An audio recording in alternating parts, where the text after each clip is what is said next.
Yo, look at that. That's cool as heck. You should consolidate any multiple to-do lists that you have into one.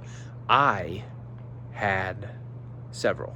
I had a personal one, I had one for my job, I had one for the business I'm trying to start. I had another one, I think, just for like work around the house. And it led to a lot of, more than I thought, more paralysis by analysis than I thought that there would be, because I had all these things to do and I didn't know what was the most important. And I had the idea yesterday, I am one person, I can do one thing at a time. Why do I have 4 to-do lists and each of them has a thing at the top? So today I consolidated everything into one list.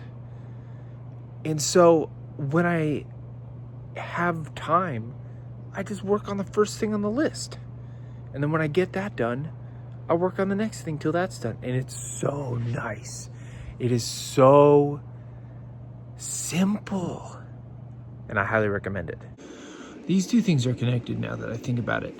I don't want to be thinking about 20 things. I want to be doing one thing. Yeah, all the thinking thing and then the to-do lists are connected. I just realized that. So the things that I actually did today, boy, it makes sense now. There's some quote that's like, don't ask what you did today, ask what got done today. And what got done today, can I put more light on my face somehow? And what got done today was 3 things. I consolidated all my to-do lists into one, which is wonderful. I rearranged my Apple Notes because I use it so much for everything, and it was getting a little messy, so I separated neatly into folders in a way that is intuitive.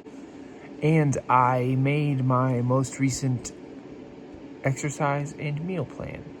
We're gonna be trying a Mike Menzer type split where I just train super hard for 1 or 2 sets, try to hit the whole body every week. This is because I don't have time to do as much lifting as I would like. And this will help that. And also I've just fallen off the wagon in a huge way in terms of what I eat. Today I ate like half a box of Cheerios and I don't even know why. It's just bad. I think it's because my last plan involved like cooking those egg things every day. And it's just a lot of work. So whenever I get busy, I stop doing that and then I start eating whatever's around and then I just keep doing that. So I am gonna be simpler. This is a simpler plan. Oh, it's the next night. I'm sipping a cheeky Fresca that you can't see.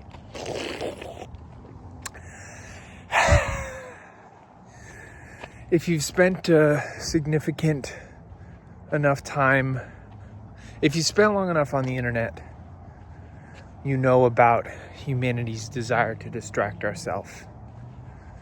Because if you sit in silence with your thoughts for too long, stuff starts bubbling up that you don't want to deal with. For the past couple days, I have been sitting in that. Stuff has been bubbling up.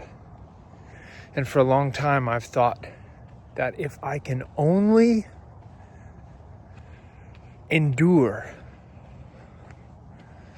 I will struggle through all of these things and come out the other side enlightened in some way, with an understanding or a depth, or at the very least a triumph, knowing that I faced down all the stuff in my own mind that I don't want to face down.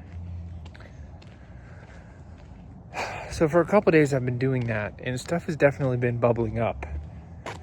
That will be tomorrow's video. And I'm gonna keep doing it. I'm gonna really try to, because if I don't expect to be at peace, then I open myself up for a lot of growth, or at least a lot of potential for growth. You know the story of the 5 monkeys, which is actually not a real experiment as the story goes, but the story goes there were 5 monkeys in a cage. And there was a ladder in the middle of the cage with bananas at the top. And whenever a monkey tried to climb the ladder to get the bananas, all of the monkeys got sprayed with water. One by one, the scientists who were running the experiment replaced the monkeys. They replaced the first one, second one, etc. And the new monkeys did not get sprayed with water if they went up the ladder. But whenever a new monkey would go to climb the ladder, all the other monkeys would beat it up so that it would stop and they would not get sprayed with water. One by one, all of the monkeys were replaced, and none of the monkeys were willing to climb the ladder, and none of them knew why. This is how American churches work. It is a beautiful thing to have the luxury of your crises being existential ones.